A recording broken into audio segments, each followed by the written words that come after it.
Hey, what's going on everybody? Commander Crane here, and we are back with another video. So today, we're going to be talking about the August 7th B&R update that just happened. We're going to go in depth with all the formats that they talk about, as well as give my own opinions on, how I think the overall announcement went as a whole. And as always, in the comment section below after the video, let me know what your opinions are on it. Did you like it?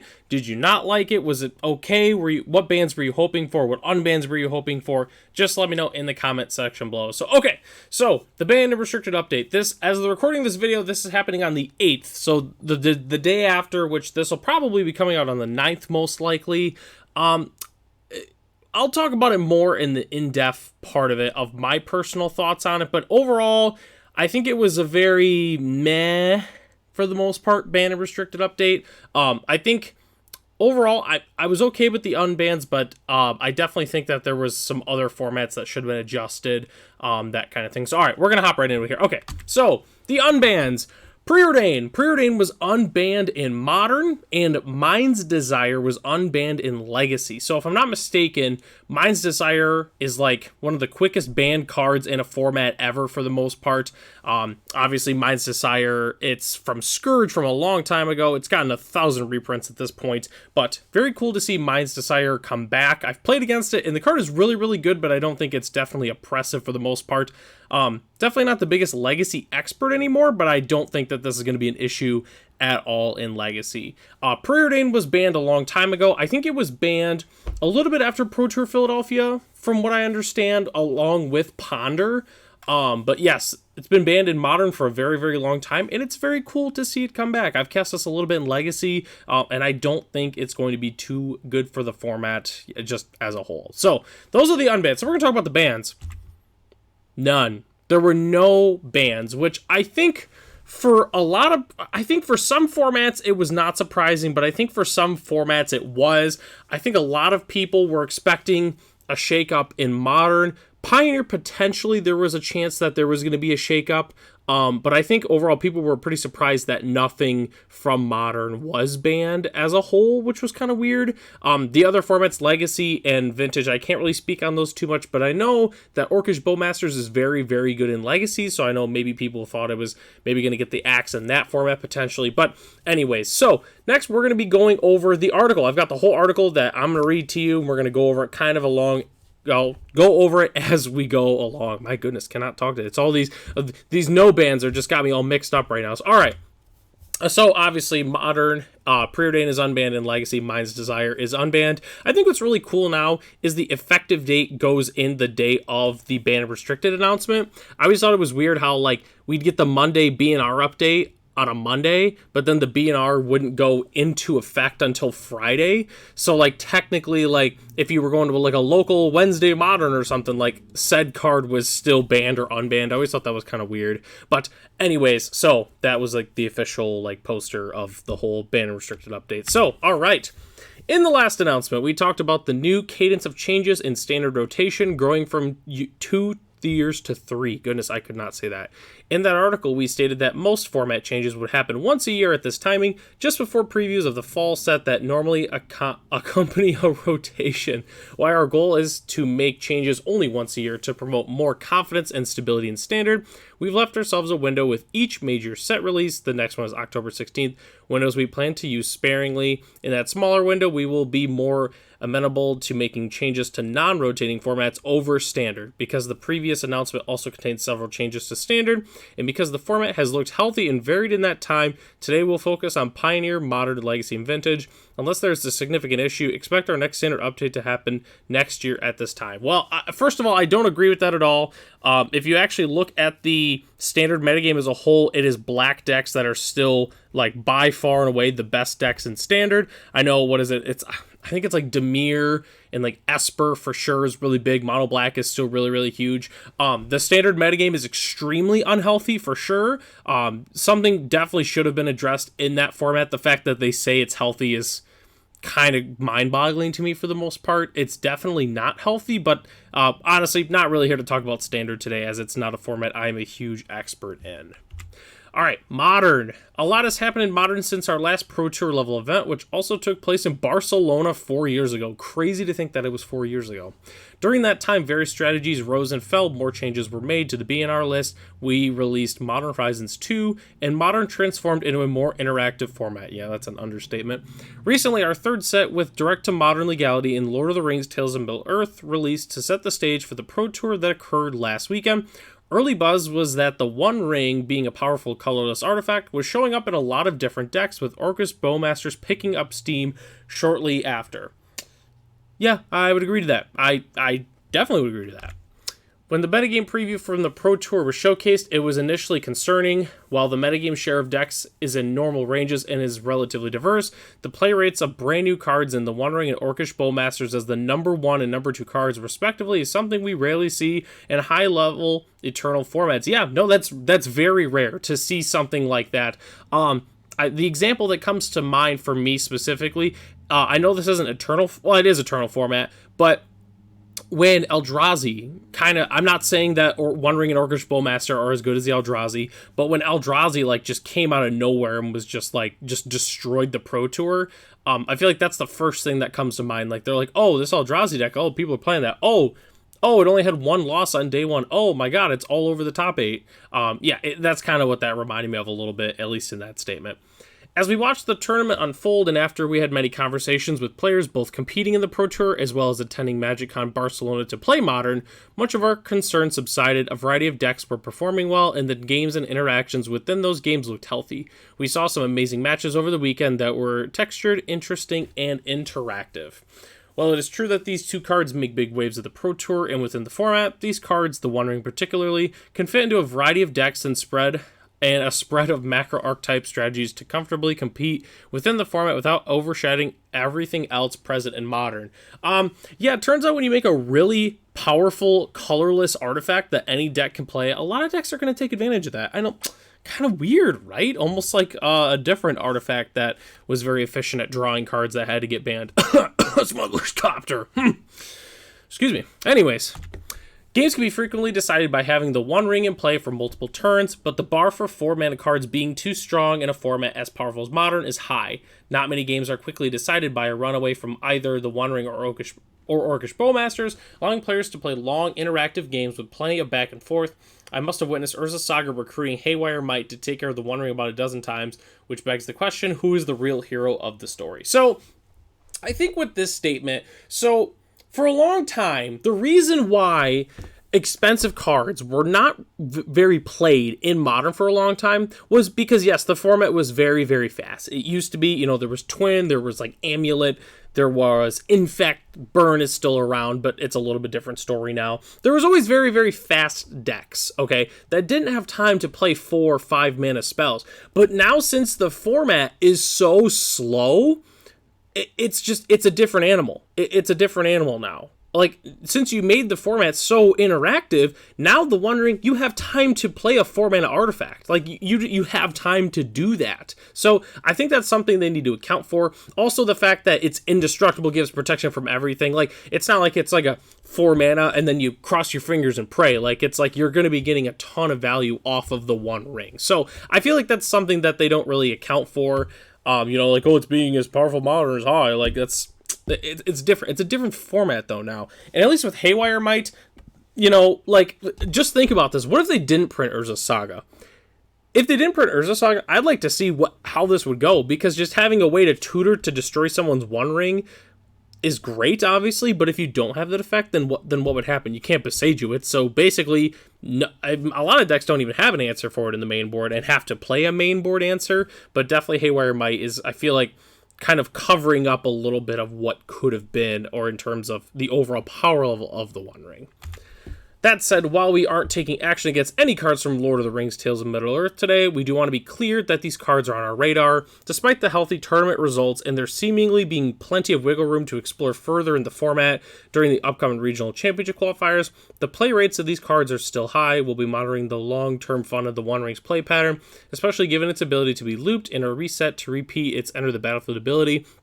Similarly, Orcish Bowmasters has done a substantial amount of work to suppress 1 toughness creatures in the environment, to the point where Ragavan Nimble Pilfer isn't seeing much play in the format outside of Rakdos Evoke, which I think is pretty crazy. Okay, so at the end of the day, everybody knew they weren't going to ban the One Ring or Orcish Bowmasters. Okay, everybody knew that, because whenever they print a new card, they are extremely, like, Wizards of the Coast does everything in their power to not have to ban the card if they don't have to.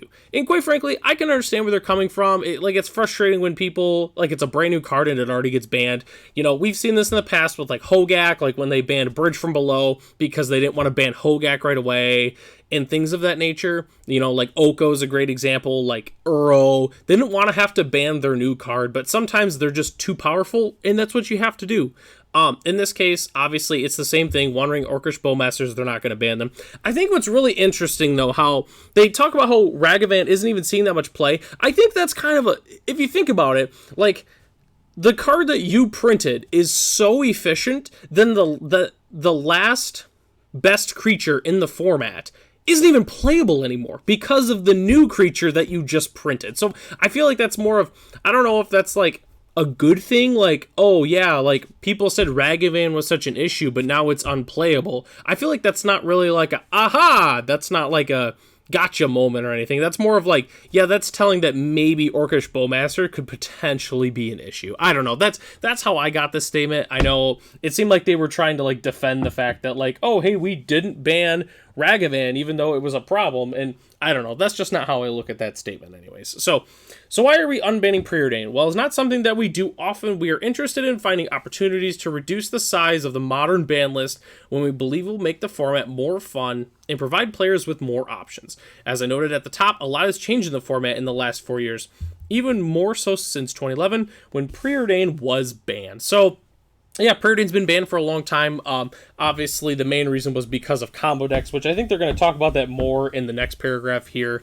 But yeah, Preordain pretty much has been banned like the entire extent of Modern. Preordain and Ponder were originally banned due to the amount of consistency they added to powerful Izzet combo decks, Storm and Splinterton, which have both seen multiple bans since. There was a vision for making Modern a slightly slower format, where it was not so frequent that players were dying to their opponent's combination of cards within the first 4 turns of the game. On average, Modern is a lot more interactive now, in part due to the Modern Horizons sets. It was the goal of those releases to offer powerful options to stop your opponent's combos and play longer, more interactive games. As a result, we believe that Preordain will do more to boost fairer blue decks rather than simply increase the consistency of combo strategies. This is also part of a goal to give something back to Blue-Red Murktide, which was one of the most popular decks in the modern metagame between the release of Modern Horizons 2 and The Lord of the Rings Tales of Middle-earth, but has since fallen out of favor in part due to the release of Orcish Bowmasters. So with this, like, obviously, yeah, Ponder and Preordain, that's why they were banned for so long, was just because, you know, Splinter Twin having really good cantrips was an issue. I mean, Serum Visions is not a very good cantrip, but it was a staple for a long time just because Ponder and Preordain were banned. Op wasn't even in the format, Consider wasn't even printed yet, so, like, by default, the best one was, well, Sleight of Hand and Serum Visions. So, yeah, with the interaction now is, yeah, the goal of those releases was to make, play more longer interactive games. Yeah, that definitely happened. I would say the format is almost too interactive in a way.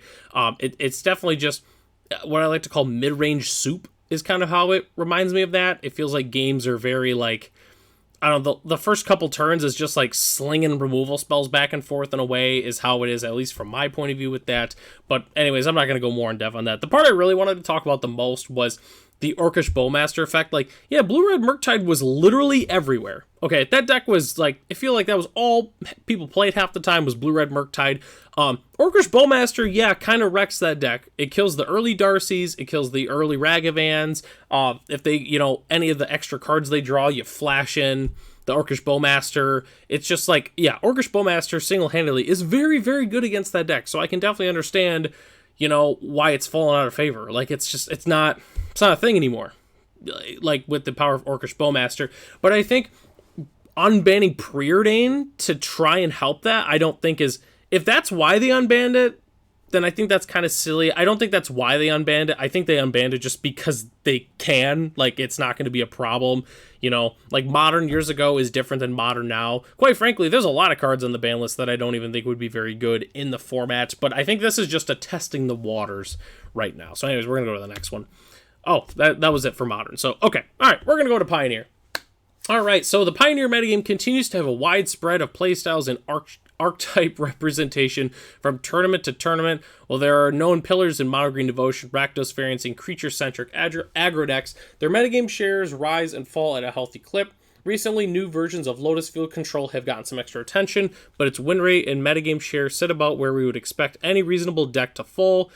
Without a clear top dog or unanswerable archetype pushing other decks out, we've elected for no changes at this time. See, I highly disagree with this. I feel like, and like most people, I really think that Karn or Nykthos or even the Cauldron definitely should have gotten banned in Pioneer. I think Mono Green Devotion pushes a lot of decks out of the format, and I think that definitely banning one of those would have helped a lot. You know, I'll even let Wizards of the Coast pick. They can ban the combo, they can just nerf the whole deck. Quite frankly, I'll even let them pick. My personal pick would be Karn the Great Creator, but even just banning the combo itself I think would be fine. But I really think, I don't think this is true. Like, yes, sometimes it goes in waves, but sometimes we also see top 8s where it's all Mono Green Devotion. Like, it's just, like, if you ask a lot of people that play Pioneer, I think most people would agree that Mono Green Devotion is by far the best deck in the format. I really think that something should have been banned from Pioneer. I think this was, in my opinion, one of the bigger mistakes, I would say, of the Ban and Restricted update. Definitely should have saw something gone in the format for sure. Alrighty, Legacy. Moving on to Legacy. So Mind's Desire is unbanned. Magic has a rich and storied history, including the fastest banned card in the history of the game, Mind's Desire. At the time of its release, Magic's threats far outweighed the power of its answers, and creatures were a much, much smaller portion of the Legacy, or Type 1.5 metagame. A lot's changed. 2 decades have passed since Mind's Desire was banned, and in that time, creatures have become more powerful, new Planeswalker cards have been introduced, and there are multiple cycles of free spells that have made it much harder to be a lover of the store mechanic. In the interest of making sure that combo players also get the same level of new content and strength that other archetypes incidentally gain throughout our tentpole offerings, we've decided to unban Mind's Desire and Legacy. So this, I would, like this right here, regardless of if Mind's Desire ends up being too good for Legacy, this is a fantastic way to put it. Look, Magic has changed since this has been banned. More powerful cards have been printed. A card that, you know, a powerful archetype that doesn't get any boosts like most other archetypes do. They haven't had a new card in a while.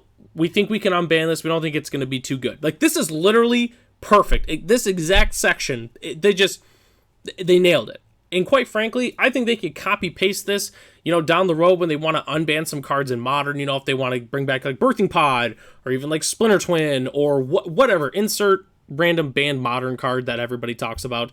I think that this is perfect reasoning right here. Like, this section gets a perfect 10 out of 10 in terms of just how they handled it and everything like that. So, all right, moving on. Outside the spell's combo presence, the Legacy metagame is still evolving with the release of Lord of the Rings Tales of Middle-earth. Orcish Bowmasters is making a huge splash on the metagame thus far, punishing cheap card draw spells that have been historically omnipresent throughout the format. Up until now, many of the decks that Mind's Desire punishes appear to be adapting, while leaving additional space for previously underrepresented archetypes to shine. We will continue watching how things adapt in the coming months, but don't feel the need to ban anything at this time. So, again, I'm not a huge Legacy expert, but from my understanding, Orcish Bowmasters is absolutely incredible. Like, yeah, if your opponent goes to Brainstorm and you play an Orcish Bowmaster, you're just going to blow them out. Like, I can definitely see how that's very good. But hey, if Orcish Bowmasters gets too good, obviously, you know, get it out of here. Like, whatever, it's fine. I don't play a lot of Legacy, so I don't really have a horse in this race for the most part. But I really liked the Mind's Desire, A+. A+. All right, and Vintage, everybody's favorite format, Vintage. Finally, Vintage players have been given a new tool recently in the form of the One Ring, but we don't believe it's necessary to take any action against it at this point. Despite it having some of the baggage that many powerful artifacts do in the format, we believe that players are still exploring its potential in the format and would like to see where it settles. Urza Saga has also cemented itself as a powerhouse for these decks, but we're generally happy with the portions of the metagame they occupy relative to decks like Doomsday, Mono White Initiative, and Fair Blue archetypes. We'll be keeping an eye on the aforementioned cards as the format evolves, but the success of decks without either card communicates that there isn't a need to act yet. So, yeah, we rarely ever get any updates in Vintage. Like, I don't even remember the last few updates.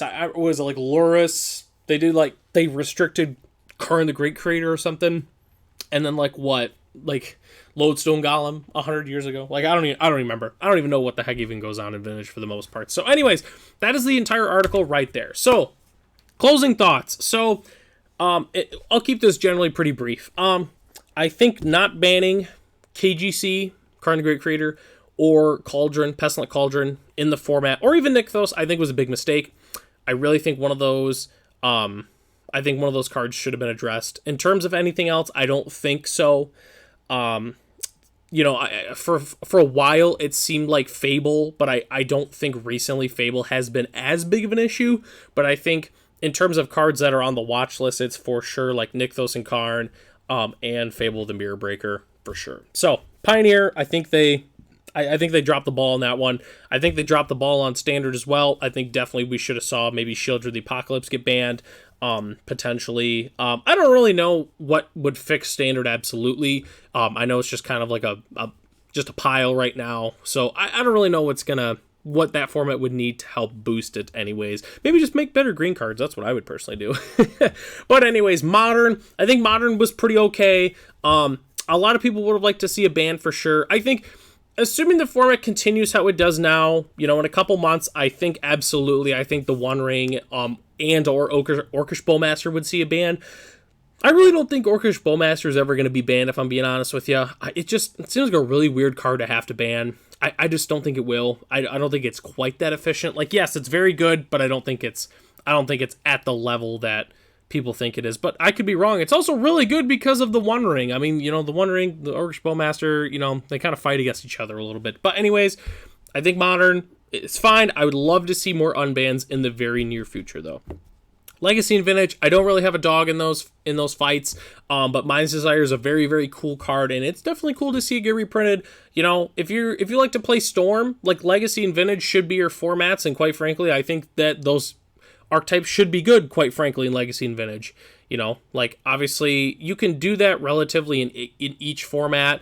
As much as I don't like playing against those decks a lot of the time, I still think, even if you don't like to play against a specific archetype, if you like to play those kind of decks, I think that you should be represented in a format that you like to play. So that's kind of my opinion on that overall. And that's every format. That's not just Legacy and Vintage. So, but yeah, imagine trying to play aggro and Modern. Ooh, that'd be terrible. But anyways, I'd like to thank everybody for watching this video. Thanks for listening to my TED Talk whole rant here. What do you think about the Banner Restricted update? Did you agree with it? Were there things that you didn't like?